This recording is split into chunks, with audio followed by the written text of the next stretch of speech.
Hello and welcome to the Tuesday show, the VOD Talk News Magazine programme.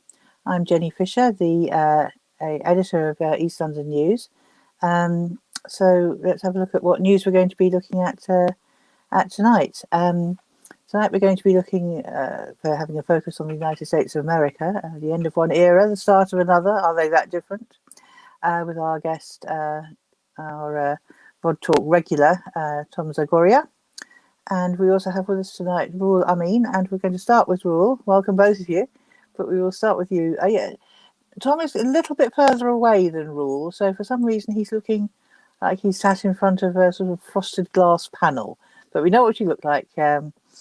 So that's that. So we're going to start with Ruhul. Don't forget, dear listeners, that you can phone into the programme. And we're very happy to have your views. Come and argue with us or suggest something else or tell us something that we don't know yet. You can ring us on 0208 12345 07. That number is on the screen now. So do ring in. We'd love to hear from you. I know you're sometimes a bit shy, but you can access the airwaves direct. But let's start with Ruhul. Well, we have been looking at the council agenda. Tower Hamlets Council is happening tomorrow, and you've got an issue has come onto the agenda, which is actually relevant to quite a lot of Londoners, particularly those who insist on driving through East London to reach wherever it is that they are going. And you've put a petition, you're part of a group that's put a petition to the council called Stop the Trial of All the Time Bus Lanes. So what are these bus lanes, Ruhul? Tell us how they came about. What is this trial? Yeah, thank you, Jenny. Thank you for having me. It's always good to be here on your show, the Tuesday show. Basically, I'll invite you again if you carry on like this. Okay. So basically, like I'm activist first and foremost. Yeah. So I get people coming up to me from time to time. They want me to actually do things like such as petition or write to the mayor. Because I represent Labour Party in my locality. I am the current Secretary of Labour, Bainford and Poplar and Limehouse, and also Secretary of Shadwell Labour. When TfL decided to actually go ahead with the trial of the 24-hour bus lanes, people were up in arms. Usually there would be boxes within the main roads, such as Commercial Road, Bethnal Green Road, Whitechapel Road, where people can park their car, do their shopping, or attend their appointments, wherever that may be. And also, a lot of businessmen have actually approached me, and they're very concerned. They feel like the business will almost close down because some of the businesses have almost gone down by 50%. So as a result, I started this petition with some of my colleagues. And the petition really is petitioning the council to request the mayor of London to stop the trial of all-time bus lanes, which is the 24-hour bus lanes in Tower Hamlets with immediate effect, as this is likely to have an impact on the coronavirus rates, as more people will use buses regularly and therefore come into contact with one another. This is the question, Ruhul. I understand that the bus lanes were brought in by Sadiq Khan, not by John Biggs on this occasion. But what was he trying to achieve? Why did he feel the need? Our bus lanes along these big roads used to be sort of only operative from in the morning and in the evening, didn't they? Why has he done this? Yes, I will definitely answer that, Jenny. So if I just can give you the background for your audience, how this came about. So basically, just give me 2 minutes.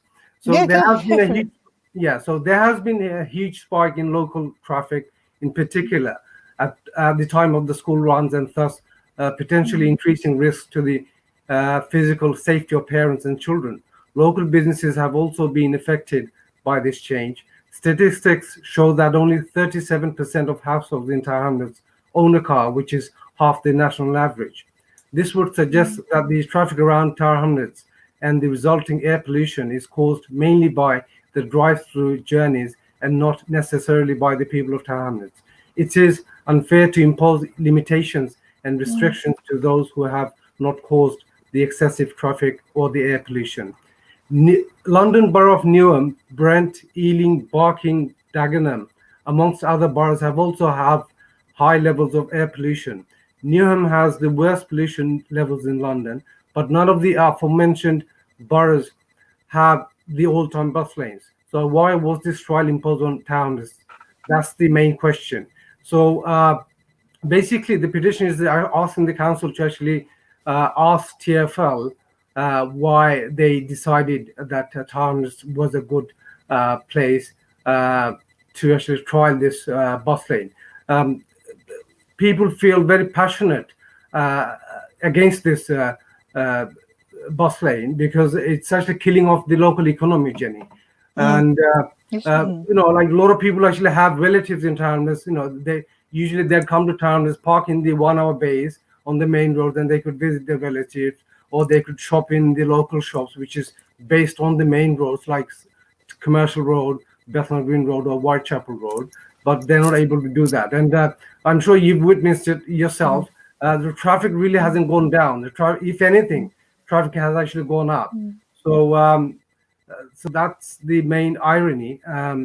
We know from the TfL that TfL, wanted to cut down traffic, but it's actually increased traffic. And a lot of the bus lanes, the cycle lanes that the TfL introduced are not really being properly utilized. So our argument is this is not a good policy because it's we live in one of the biggest cities, one of the most iconic cities in the whole world. And if London doesn't have economy, can you imagine a scenario like that? It's literally killing. I'm not against cycling. I'm not against. I'm an environmentalist myself. I support a lot of policies, environmentalist policy, but I think it's going too far. Yeah, what I don't understand is why they chose to have this experiment at this time, and what they're trying to get from it. Is it really just an air pollution control mechanism? Do they think they're going to just get more cars off the road, and therefore there'll be less pollution? Or is it trying to make the buses have a clearer run through during the COVID times when they think more people will be on public transport? I don't understand their motivation. Their argument is to cut down pollution. But if you actually look at the situation practically, there's bumper-to-bumper traffic on the major roads, which have the 24-hour bus lanes. And we still have a lot of petrol and diesel cars out there. They're actually giving out a lot of carbon emissions. It's not really, doing a lot of making a big difference. That's the argument TfL is using, but I really feel that it's counterproductive. It's not really working. And what good is it if we don't have businesses on the main roads, like small businesses? Small businesses play a major part in our economy, especially in London. We can't have businesses closing down. Businesses are literally barely can survive, especially during the lockdown. Even with the support that the government is actually giving and the grants, they barely make a difference. The loans, most of them have actually used up the loans that they took out from the banks. It's a very, very dark situation, Jenny, honestly. Well, we remember, I'm sure TfL's got the best intentions at heart. Well, that's as much as far as I can go. We did have problems with Sadiq Khan with his infamous "Let's drive a motorway through Fish Island" exercise, and certainly we did refer to that as really an act of vandalism. That was a sort of an area of fairly low air pollution, and his sort of big road that goes through the island now was designed to bring a lot more through traffic into that area, so he brought in air pollution. So we haven't yet forgiven him for that, and we also know that as you say, a lot of the pollution is down to through traffic. So putting more and more restrictions on the local people isn't really going to affect the pollution, is it? So how do you feel that? How do you feel that small businesses are surviving at this time? Is it really the bus lanes that are causing them the problem, or is it the fact they aren't open anyway? I mean, it's a double whammy basically. They're in a catch-22 situation. First of all, we have a pandemic. People, a lot of business. We know like more than 1 million small businesses have actually closed down. Okay, it's really hard as it is, even with the government support, the grants and the loans. And most of the businesses I speak to on a regular basis, because I'm quite well known in town, as a lot of the businessmen come to me and they convey their concerns to me. And I've actually written to the mayor myself, and he, in his reply, he said that it's not his decision, it's the TfL decision, and he's actually written to the TfL. But my question is, or a lot of the people ask this question, apparently all the councils which don't have the 24-hour bus lanes, they were actually asked, they had a choice. So this is my question too. Why was Towers been given a choice basically, or why was Towers chosen? John Lees, our mayor, could have easily said, no, I don't want this trial in my borough, because at the end of the day, this is a trial. But then he did write to the mayor of London, Sadiq Khan, I think a few weeks ago. You're raising some very interesting questions here, Rahul, as to why the mayor of London can't exercise some control over TfL. And also, it seems like this is another example of the cooperation between, unique cooperation between City Hall and Mulberry Place in Tower Hamlets. We've had years of not quite understanding why Tower Hamlets has volunteered to take such a large share of the house building across London. We all know we need new homes, and Tom not least. But sometimes it seems that people in Tower Hamlets say that GLA is just throwing out targets that Tower Hamlets has to take. And sometimes it seems that GLA people are saying, but Tower Hamlets offered the targets. And we've never really got to the bottom of who's doing what in Tower Hamlets, who's doing whom a favour. So it's important to raise this sort of issue. Do you think the council is going to debate this tomorrow night? Do you think this is going to be an interesting debate? I've put a link on the comments box so people can actually see the petition that's going to the council. But do you think this is? It's obviously going to be debated, and we will actually find out from the council in due course what they plan to do. But obviously, people aren't happy in terms, especially the small businessmen.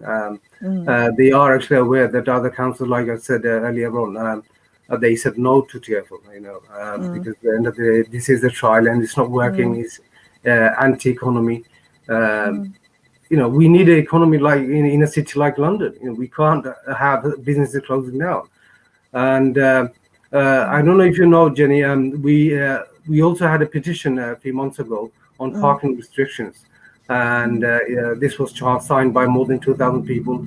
And luckily, the council listened to us and they put a halt on the changes. Yeah, I'm sure you are actually aware of that. Because again, people weren't happy. It was restricting people from actually, visiting people or visiting businesses. I know so many people come outside of Townless to do their shopping in Townless, you see. So it was killing off local economy, preventing relatives coming over to Townless. So it was very good of the council to actually have changed their mind on that. And also, just for the information, with regards to housing, I also campaigned on housing ban 3. I don't know if you are actually aware, just over a year ago, so the council did actually listen to us again, and they stopped that. They were going to actually abolish all the under 30s applicants who are actually on the waiting list. Yeah. So I'm just glad. Sorry? That's something that Tom might know about. I was actually going to ask Tom if, when he was living on the Isle of Dogs, if he found that parking was a big issue. Are you there, Tom? I am here, yeah. I'll be honest, I didn't own a car when I was on the Isle of Dogs, so it wasn't necessarily something that I ran into very much. But I think it's a really important point that Rahul raises, because while there is a pollution crisis in London, and while there is obviously a very urgent climate crisis across the world, I think people might look at it a bit differently if those sacrifices that are needed were being shared, if the urgent action was being taken against, I don't know, City of London banks who are investing in fossil fuels, or urgent action for renewable energy and maybe subsidised electric cars for poor and working class communities. But instead, the immediate sacrifices that are being put are on primarily working class communities and primarily BAME communities in many cases. So I think Rahul makes some really important points with that. But I have no personal experience of owning a car in this country, I'm afraid. Yes, you're one of the, 53%, no, more than that, 63% non-car owners in Tower Hamlets. So, well, look, thank you very much for raising this issue with us, Rahul. People can actually tune into the council meeting. It's going to be a remote meeting anyway, and people can watch the debate. I must say, previous debates on at council meetings, I have found really quite flat. We did have Councillor Andrew Wood on the programme last year talking about the parking issue. And sometimes you go to a council meeting and one person says something, and then another person says the same thing, and another person says the same thing. So it'll be interesting to see what you can actually pull out of the debate. But you're not going to present the petition yourself, are you, Rahul? Somebody else has got to speak up for you. Why is that? You don't get to unmute yourself. The rule as it stands. So because I presented a petition within the last 3 months, I'm not actually allowed to actually present. So somebody else actually will present it on our behalf. So that's the way things are. I just want to add, Jenny, besides the businesses closing, I know so many people, self-employed, private hire drivers, minicab drivers, delivery drivers, who have been affected by the 24-hour bus lanes as well. They've, written to me. They've, called me up, messaged me to say they want me to do something. So, this petition came about through all these concerns that came to me from different angles, if you like. And a lot of the people I know have stopped working. There's barely any work for drivers, delivery drivers, or private hire drivers. A lot of them have stopped working. A lot of them have actually left the trade. It's bad as it is with the pandemic, Jenny. And one thing I don't get, why TfL, why the government has to actually, make these changes now. We're in an emergency situation. I just don't get it. It just doesn't add up.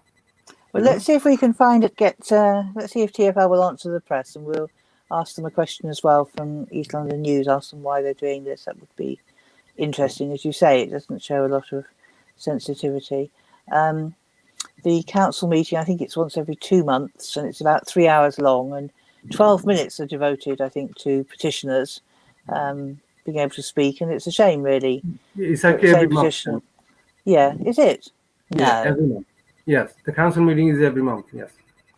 Oh, I missed that. I think it was every month. Yeah. So the way it works is I've done a recent presentation on a petition back in October, and it was actually closed down Wadley Market COVID test center. Oh yeah.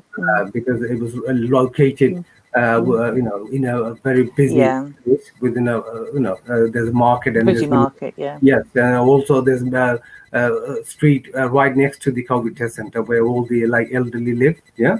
Yes. The community live. So and again, people came to me and they wanted me to actually do a petition. So I did that. So I presented that back in October. So basically, they give you 3 minutes to present your case, and then there's another 4 minutes for questioning. So any councillor can actually question it for 4 minutes. So altogether, about 7 to 10 minutes, I think they allow you. Yeah, I've got a horrible feeling that I might be responsible myself for the introduction of the 3-month rule. I know when we were having problems with one housing group on the island, we had to take a number of petitions to the council, and it was the poor councillors, I think, might have felt like every meeting they went to, there was me popping up, telling them something else they'd done wrong about their housing policy. So, and shortly after that, there was a review of the council procedures, and that's when this rule came in that you weren't allowed to speak more than once every 3 months, or I think it might have even been 6 months to begin with. So if it is my fault, I do apologise. If anyone's listening from the council and has got a different reason why that happened, then do feel free to ring in. So anyway, people can use the link at the bottom of in the comments box to get onto the petition. You can go onto the council website and watch the council meeting, and we'll keep an eye out for the result and hope to come to that next week. But we need now to turn our attention to a different subject. You're welcome to stay with us, Rule, as we talk about the United States of America. But first of all, I'm going to go to Tom. We know that you spent most of your life in the United States. You've seen it firsthand, although the United States, of course, is not a uniform country. You lived in a bit of the country that is not necessarily replicated elsewhere in terms of the conditions. And so I just want to ask you, first of all, to comment, if you would, on what do you think Donald Trump's legacy is? We're just coming to the end of his last day in office, at least for this term. How do you think it's gone down? What's his legacy going to be, Tom? I think it's gonna depend, to be honest, and it's gonna depend more on what happens after he leaves office than on what happened while he was in office. His actual implementation of policy during his regime was chaotic at best. I don't think he necessarily achieved a huge amount of what he promised, certainly not publicly. He did achieve quite a lot of what he promised privately to his private donors, with swathing tax cuts to the rich, obviously. But in terms of what happens next, I think that's going to really define what happens with American politics, because if he's able to leave office, remain consequential, keep that kind of populist, anti-establishment political movement that he has been able to generate as a force in American politics, still undermining all of these basic principles of the American system, then that is going to keep things quite shaken up. And I think the fact that you have conspiracy theories like QAnon, which is basically, for those who aren't aware, quite a wide-ranging internet conspiracy theory that the Democratic Party and some major corporations are involved in a giant kind of pedophile ring, which involves Hillary Clinton and Joe Biden and huge numbers of politicians. And the idea that this is what's running American politics and Donald Trump was part of a secret underground war to fight against it, that conspiracy theory has several adherents in the Republican Party in Congress. If that's what our politics looks like going forward, then I think we're in a completely different world to where we were before Donald Trump came in. So are the Democrats right to try to impeach him to keep him out of office? I think at this point, yes, it's absolutely worth doing. I think there's going to be constitutional questions around whether it can be done, especially if it's done after he's already left office. I think it could be consequential if he is barred from having, being able to run again. But on the other hand, is that just going to mean that Donald Trump Jr. runs in 2024? Having captured just the same slice of the Republican base, which is around 60 to 80% of the Republican base, that were approving of Donald Trump's tenure. So I think it's probably worth doing, but I don't think it would necessarily remove the threat that Donald Trump's whole mission poses to the future of American politics. Yes. Rule, are you still with us? Yes. Do you have a view on this, Rule? Do you think they're right to go ahead with impeachment? I think so. I would agree, because obviously, he has actually sort of done things which we never saw in America. He's shamed his own party, the Republican Party, as a vain person. I'm not a big fan of Donald Trump. I've always tweeted or posted statuses on my Facebook page against the administration. He will leave behind a legacy where, he would be known as one of the most racist presidents in the U.S. history, and one of the most vile presidents. He made so many vile comments against women, against Mexicans, against Black people. It was almost unheard of, and the whole world was in shock when Donald Trump came to power especially the BAME community around the world. We were in shock, and I, for one, I never thought in my wildest dreams Donald Trump would actually win, but he did win in the end of the day. But I think he would go down as one of the worst presidents because he is being impeached twice now. No other president has been impeached twice, and I do support that. Whatever the Democratic Party is doing, I do support it, because we can't have America, because at the end of the day, the whole world actually looks towards America for democracy, for many values and ethos. Do you think so? Let me pick you up on that, Rule. I've just posted a comment on the Facebook page, giving a link to an article by Milan Rai, who is the editor of a magazine called Peace News, which has been going for many years. And Milan is a great anti-war activist from back in the day. And I just looked up his article. He commented on the violence. He said that after the storming of the Capitol, Mike Pence came out and said to the people who'd broken into the Capitol, "You did not win. Violence never wins." And Biden came out and said, "The scenes of chaos do not reflect the true America. They don't represent who we are." And then Milan just goes through all the times that the United States of America has been violent and overthrown governments overseas. He begins in 1953. Milan is always thorough when he writes. And he begins in 1953 with Iran, and he goes on through Vietnam, and he goes on through Chile, the other 9/11, and he goes on, what's he done in office? He supported Kim Jong-un of North Korea. Why has he done that? He supported Erdogan in Turkey. I don't know. Erdogan is a whole program on his own, which we're not going to have. But so I'm not sure which bit of the world actually does look towards the United States of America with any great hope. So, Tom, do you look towards the United States of America with any great hope for international democracy? I don't. I don't. Generally speaking, I was saying this generally. Yeah. But yes, you're very right. America has actually overthrown governments through violence. We've seen it in the history, even in America. People have actually overthrown governments in America in the past. You know this, Jenny, and I'm sure Tom knows this. So this is America at its best.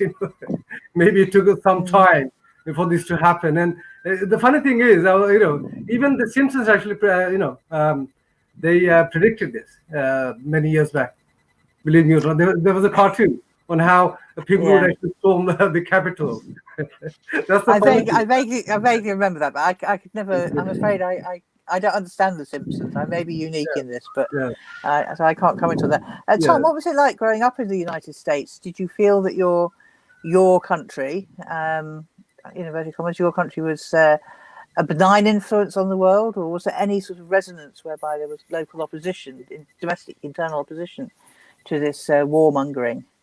There was certainly internal opposition. I mean, particularly before Trump, we had obviously Obama, who won a Nobel Peace Prize just by getting into office, and then promptly started plenty of wars in Libya and other parts of the world. Before him was George W. Bush and Dick Cheney in the neoconservative administration of the US, when everyone thought, oh God, it can't get any worse than this. And now we've got Donald Trump. Yeah. So America absolutely has a long history. There was a lot of opposition to that from, I think, the grassroots, from most people in the US quickly began to feel like the Iraq war, the war in Afghanistan, that these were terrible mistakes, even from an American perspective, much less obviously from the perspective of the people living in Iraq and Afghanistan. And I think it's instructive that so many American politicians and journalists have been tweeting out scenes of the Capitol and saying, oh God, this looks like Baghdad. Well, America might have something to do with that as well. I think one thing that is worth noting in America was that Donald Trump didn't bring into existence all of these defects in America's, I mean, I don't even necessarily want to call it a democracy, to be honest. The fact is, I think I read somewhere that the average American congressman spends 5 hours a day making phone calls asking for donations. That's 5 hours out of their working day asking for donations, and all of those calls are made on a list asking for donations of $1,000 or more to their campaign. They're not talking to average American voters, whatever those average American voters are expressing. They are talking to those people who can afford to donate that amount of money. And that's one reason why when Donald Trump ran in 2016, he actually got quite successful and made a lot of ground by saying, I'm going to fund my own campaign. That means I can do what I want, and I'm not going to listen to those big political donors who are funding Hillary Clinton's campaign. Now we've got Joe Biden. He's certainly an improvement on Trump in my eyes, but I don't think that we should have any illusions about who he's going to be representing and what sort of policies we're going to see going forward from him. Well, that sort of takes us a step forward, really, onto sort of beginning to look at Joe Biden. We've seen. I mean, sure, we all welcome Joe Biden's statement that he's going to lift the travel ban on Muslim countries, people who are traveling from Muslim countries to the United States. Going to be that blanket ban is going to go, although obviously not a lot of people are going to be doing traveling at the moment anyway. But I mean, so let's welcome that from Joe Biden. But on the other hand, is he going to do anything concrete, anything tangible to respond to some of the Black Lives Matter movement's demands? Rule, what do you think on that? Time will tell. We have to wait and see as to how far he goes. But obviously, we can only hope, Jenny. I'm sure Joe Biden's administration will be much better than Donald Trump's. We can't actually expect miracles to happen, but I think he's much more better than Donald Trump. I'm sure we all will agree. At least Joe Biden has promised that after the inauguration, he will actually re-sign the Paris Agreement on climate. That's a very important issue because we know, like, it's common sense. You know, most people, most scientists, most leaders agree that we have global warming.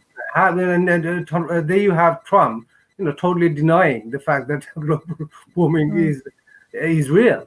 So we really can't have a joker like him, around. I'm sorry, I have to use this word. I've met a lot of Americans who actually shifted here to live in the UK. After Donald Trump became the president in the United States.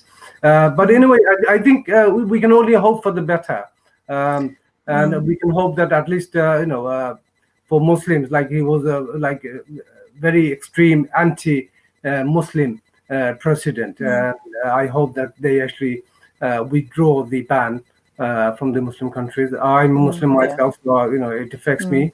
I know people who've actually traveled to the States from this country, and just because they have a Muslim name, they were questioned for like hours on end. It was worse. It was bad before, but it became worse during the Trump. Absolutely, and that's one of the reasons it really prevented me from going. Really puts you off. I've never gone to the United States because I don't like to go outside E14 if I can help it. But also because I think, sorry, Tom, but I do think that while I haven't actually gone there and seen it myself, I can still cling to some vestige of hope that perhaps it doesn't actually exist. It's not there. But that's just a very interesting. Also, Jenny, they were so anti-Islamic or anti-Muslim. Like a few senior figures within the Muslim community, they were actually stopped at the airport in Heathrow. That's how bad it was for the Muslims. So imagine a person living here who has a British passport, can't even actually go to US. And if you have a person who's from a Muslim country, from the Middle East, almost impossible for them to actually go to. There's certainly there's a lot of examples of that, isn't there, in all directions. Yes, the other sort of welcome thing about Biden is the climate change. That's hopefully getting a better attitude on that. I actually remember during the 1980s, before climate change became an issue. I'm no fan of Ben Elton as a novelist, but that's my sort of generation. He did actually write a novel, didn't he, about the capitalist classes letting climate change run riot because they were actually plotting secretly to all move to another planet. And not I'm suggesting that Elon Musk is actually read that novel. I have no idea, but that was certainly something that used to inform us when we were younger. So let's put climate change down on the positive side. If you've got any, dear listener, if you've got any anything that you would like to ask or contribute that you think we can hope for from Joe Biden, it's your last chance to ring in. It's 0208 1234507. But Tom, what can you add to the list? We've got climate change on there as a positive. What can you add to this? Is there anything else that we can hope for from Biden as a good thing? Well, I think that really depends. Like Raul said, we have to wait and see. But I think the reason we have to wait and see is Biden and the team around him very much represent the wing of American capitalism that has some connection with reality, which has been lost, I think, by Trump and the vast majority of the Republican Party. So it's Biden is very much representing those big corporate interests, but he's maybe representing those big corporate interests who look at runaway climate change and think, well, this is a long-term threat to our profits. We've got to do something about it. Biden does genuinely have some links with the organized working class in the trade union movement. He's appointed Marty Walsh as his Secretary of Labour, who is, I think, in the UK would qualify as quite a right-wing union leader, but is a genuine union leader who is, pushing for unionization. So I think that's something that I'm very interested in. Will Biden be a real friend of organized labor like he has promised to be, to an extent that even Obama and Hillary Clinton and previous Democratic candidates for quite a while haven't? I think one thing which I'm also very interested to see is, at the minute, Joe Biden seems to be including elements of the left to an extent in his coalition, particularly by allowing Bernie Sanders to be the chair of the very important Senate Budget Committee, which in the absolute, I don't know if I'm allowed to use the word on the program to describe it, but in that of American democracy, when you have the House of Representatives and the Senate having to compromise and go through all of these different stages to make any legislation go through, the Senate Budget Committee is what basically decides what the compromise is. So previously, when Republicans have controlled it, they've used it to just throw into the budget a load of tax cuts for billionaires. Is Bernie Sanders going to be able to throw into the budget things which would actually benefit working people? And is Joe Biden and even the people, some of the corporate class who are backing him, going to accept that on the basis that we need that to recover from a coronavirus pandemic? How much power Bernie Sanders has, that's a real question mark for me, particularly things are so split and so many Democrats in the Senate are so, frankly, right-wing, but that's a potential sign of hope. Well, Biden's starting point was that he was standing for workers and for the values that we need to bridge the division. So that's sort of where we are on the workers. I think you're quite hopeful there, more hopeful than I would be. But let's go to Mr. Really Hopeful on the other side. Raul, bridging division. We know he's appointed Kamala Harris. She will be sworn in tomorrow as his vice president, and I think he's appointed another member of his team is of Bangladeshi heritage. I'm sorry, the name escaped me. I just saw it in passing. Do you think Biden can bridge division actually in US society and therefore set an example to the world? I mean, nothing will actually be done overnight, and things need time to change. At least he's made a start. He's doing the right thing. He's end of the day. Anybody, other than Trump, personally, I think is better. Personally, my personal choice would have been Bernie Sanders, like Tom suggested earlier. I'm a big fan of Bernie Sanders. I still actually follow him regularly. So I think he will actually bring about a lot of change. When I speak to people from different countries, people almost feel like a sigh of relief that Trump is no longer with us. So I believe he will try, but then again, he does has his restrictions because, like Tom says, he has to please his donors. his backers, and there are big lobbyists out there. So he has to balance it. And I think he's looking like a president who will try and sort of forge alliances rather than sort of break them. To me, he comes across like that. But don't expect miracles. I think when Obama first became the president, people were almost expecting miracles to happen in America and around the world, but nothing like that happened. So similarly, I think with Biden, but with Biden, his beginning was quite humble. Although he became a senator at a very young age, he's worked his way up. He's a very hard-working man.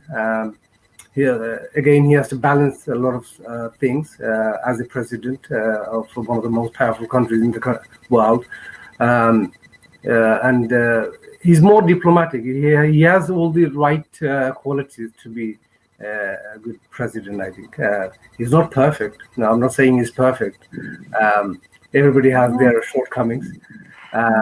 You're both so optimistic. I don't know. I think I want to throw. I mean, there's an idea that it may be that Trump is actually more dangerous out of office than in, because I mean, Biden has got a number of challenges. He has said he wanted to set up a national coronavirus test and trace system. He has said he wants to raise the minimum wage. On the other hand, he's also said he wants to build a better relationship with NATO. So, it really is very small and incremental. But in the coronavirus crisis, he's not going to be able to keep that economy on the up. And Trump is just going to be there talking lies and rubbish again, isn't he? What's he going to whip up? Never mind QAnon, there's all the different right-wing groups. We could actually see that Capitol Hill riot replicated throughout the states, couldn't we, Tom? Will they take to the streets? Well, I mean that's a big question. I would say just in answer to your point about us being unduly optimistic, I think you had asked us for what were the wins apart from climate change that we were going to see. So we certainly haven't gotten to the losses yet. I think it's a big question what we'll see going forward, particularly as there's been a trend, I think, in American politics for a lot of politics to be taken out of the realm of congressional debates and politicians in suits, and a lot more of American politics is happening on the streets than it was before.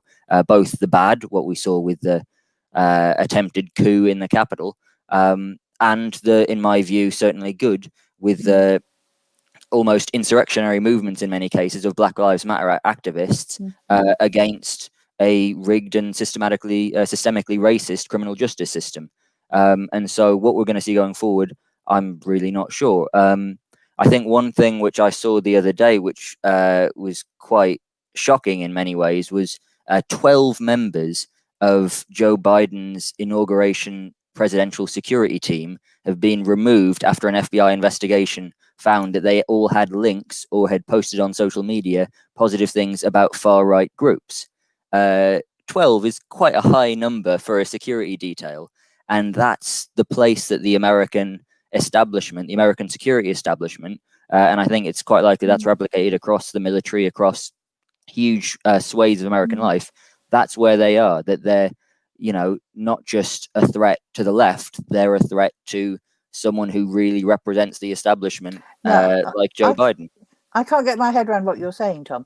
I remember 20, 30 years ago, we used to have a very racist police force, and there were a number of campaigns about that. And eventually, thanks to the brilliant work of Doreen Lawrence, in my opinion, we finally broke through and came across this notion that the police were institutionally racist. And we made a qualitative leap forward in how the police treated issues of race and colour. But in the States, it seems still to be really embedded in the law enforcement agencies that they are all powerful and that they have the rights. I haven't counted the number of black people who've been clearly abused on the streets, killed on the streets by the police. It's just too high. Is it really like that in the States? How can this be in a country which has been so mixed for so long? How can this racism still be so entrenched in its institutions? I mean, America is a country that was founded on slavery. That was written in the original Constitution, that slavery was there and that the slave trade was allowed to continue for another 40 years. That was written by the founding fathers into the American Constitution.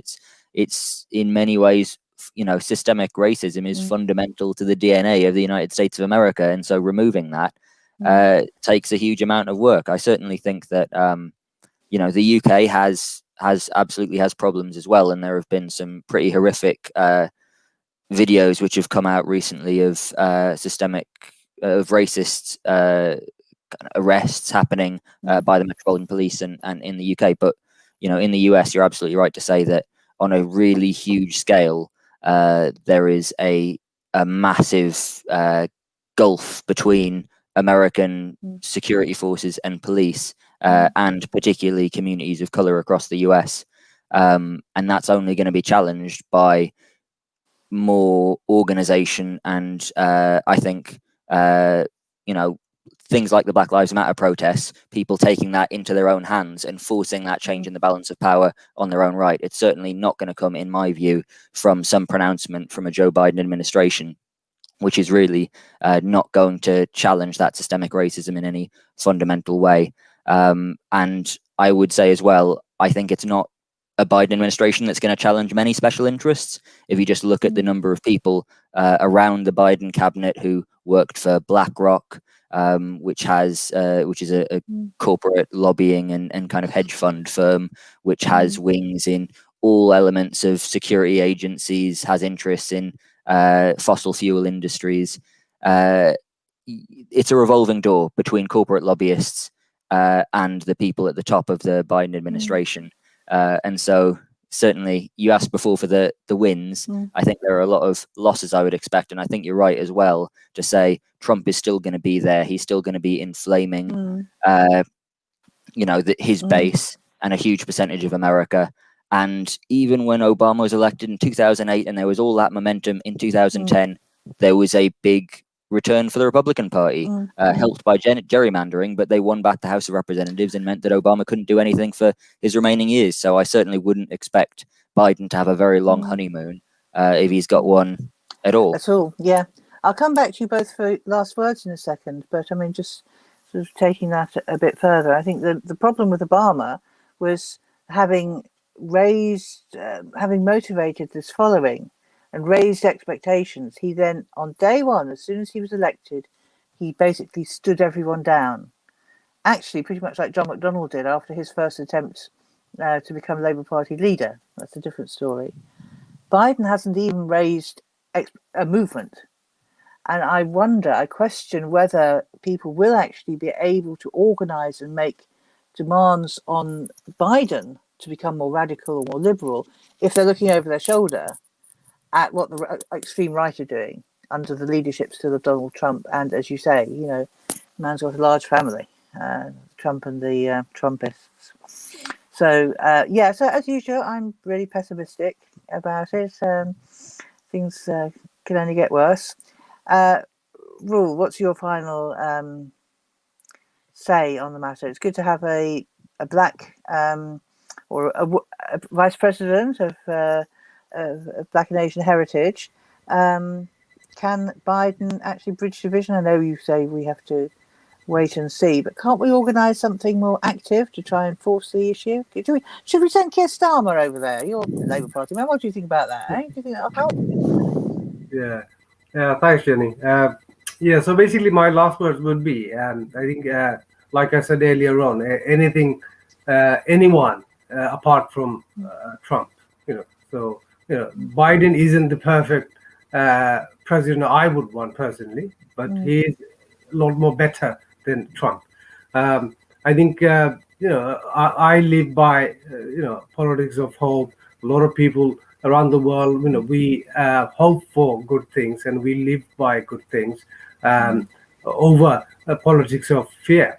So I feel that, we will have to wait and see, and as to what sort of policies he comes up with, and whether if he can build bridges. Obviously, he's actually signaling that he will actually join NATO or become more friendlier with NATO and other countries, which Trump has actually totally abandoned within the alliance that America had. Obviously, he's already promised to actually invest billions in renewable energy, so that's a good thing. He's as a BAME person, I'm happy that his vice president, is a colored person. In America, they call it colored. We say BAME. She's of Indian and I think Jamaican heritage. And there's also another person who's from Bangladeshi heritage. That's a good sign. At least he's trying to sort of have a multicultural team. So we can only hope, Jenny. We can only hope, and let's see if things work out. But like we discussed earlier, if Trump is active behind the scenes, God knows what can happen.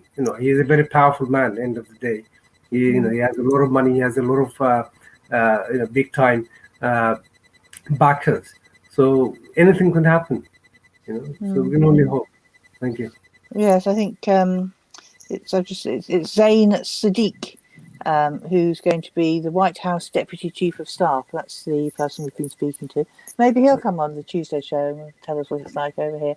So, Tom, looking back across the pond, where would you rather be politically active? I know you're politically active, Tom.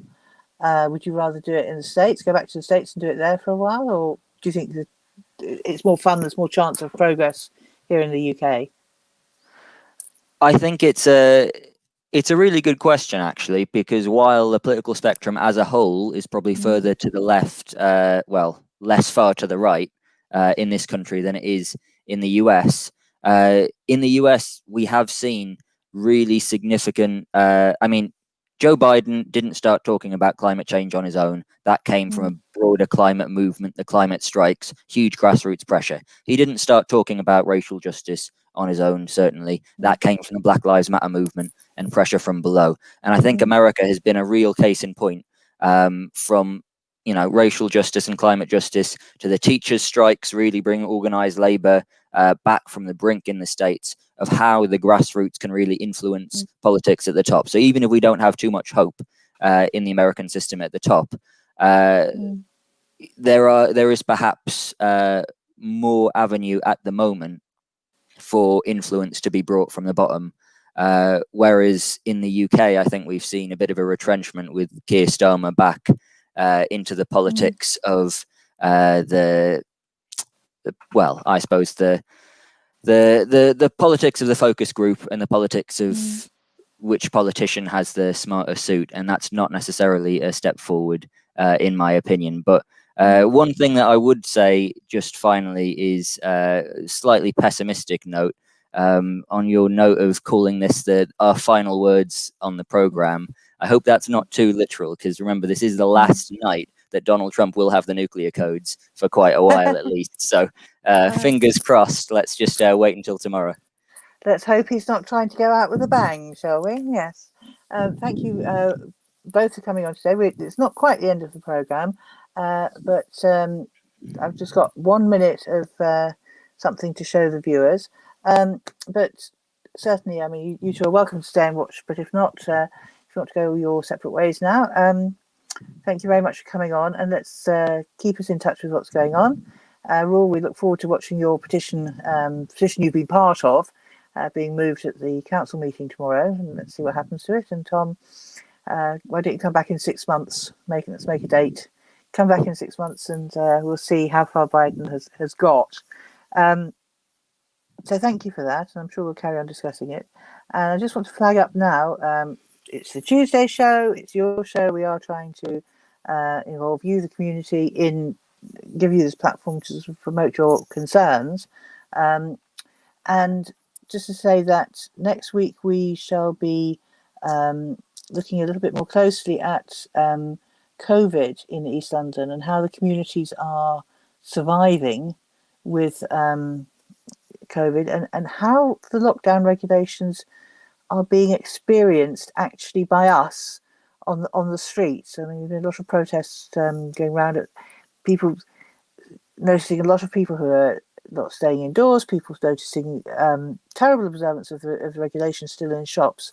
We're going to be investigating that over the next few days and coming back to you with a report on that. So do get in touch with us at East London News if you have seen something in Tower Hamlets or elsewhere in East London which has disturbed you about how the COVID regulations are being observed. If there's any shops that are not implementing the restrictions, then we'll get in touch with them and ask them what's going on, see if we can actually make a real improvement. So we have got a couple of other topics lined up for next week as well, but just to give you a little taster, we're going to show you a short video now. It's only 1 minute long, of how the community's been coping on the Isle of Dogs in the famous E14 area. And it's just a little comment from Myron Mia, former council on the island, who will be with us next week. And so if you'd just like to just enjoy what he has to say about COVID on the Isle of Dogs for a minute, we'll play that now, please. Hi friends, this is Mayim from the Island Network. I would like to take this opportunity just to inform everyone of the fantastic work our group of volunteers have been doing since the lockdown began. We have supported the over 13,000 food packs to the vulnerable residents of Isle of Dogs. And this was only possible because of our dedicated, excellent group of local volunteers who have given so much time and effort to help the vulnerable residents. I would also like to thank our donors, likes of One Housing, Canary Wharf Group, and local businesses. Without their support, it would have been impossible to deliver such a wonderful project. The future is very uncertain, but one assurance I can give you and our group of volunteers, that we will remain on the ground helping the residents, vulnerable residents, as long as it takes.